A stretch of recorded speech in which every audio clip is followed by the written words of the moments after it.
দেখো বন্ধুরা, জোজোর অবস্থা দেখো। উনানে একটা হাঁড়িতে গরম জল বসানো ছিল, ও ওটাতে কিছু এই কাঠকুটো দিয়ে আর একটা বাড়ি দিয়ে নেড়ে নেড়ে রান্না করছে। আর এই যে একটা কাঠ উনানে ঢুকিয়ে দিয়েছিল, উনানে একটু আগুন ছিল, সেই জন্য এটা ধরে গেছে, ধোঁয়া হচ্ছে। রান্না করছো? রান্না? আর পায়ে কি বাবা ছাই মেখেছিস?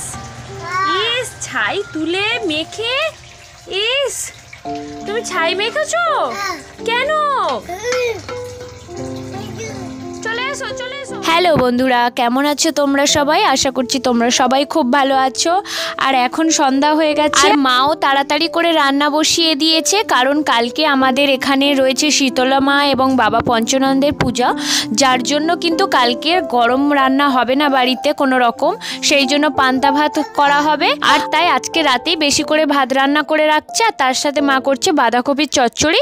আর এই শীতে তো সারাদিন আর পান্তা ভাত খাওয়া যায় না, তার জন্য তার সাথে কিছু রুটিও করে রাখা হচ্ছে। তো দেখো আমাদের রান্না কিন্তু একেবারে কমপ্লিট হয়ে গেছে। বাঁধাকপির ঘন্ট, আলু ভাজা, এই রুটি, এই এতগুলো রুটি করা হয়েছে। আমাদের বাড়ির তো সদস্য সংখ্যা অনেক, তাই এত রুটি করা হয়েছে।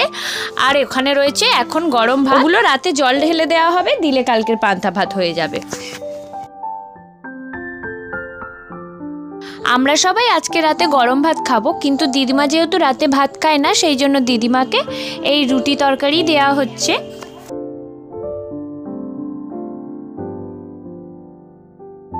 এই যে দেখো আমাদের সবাইয়ের জন্য মা ভাত বাড়তে বসে গিয়েছে, আর আমাদের সবাইয়ের জন্য প্রেসার কুকারে একটু ডাল সিদ্ধ করে নেওয়া হয়েছে, ওই একটু জলটা বেশি রেখে করে নেওয়া হয়েছে আর কি। আর এই বাচ্চাদের জন্য এখানে আলু সিদ্ধ, কুমড়ো সিদ্ধ আর একটু গাজর সিদ্ধ করা হয়েছে, আর ডাল সিদ্ধ দিয়ে খাইয়ে দেওয়া হবে। তো সবাইকে গুড নাইট জানিয়ে আজকের মতো ভিডিওটা এখানেই শেষ করলাম। টাটা।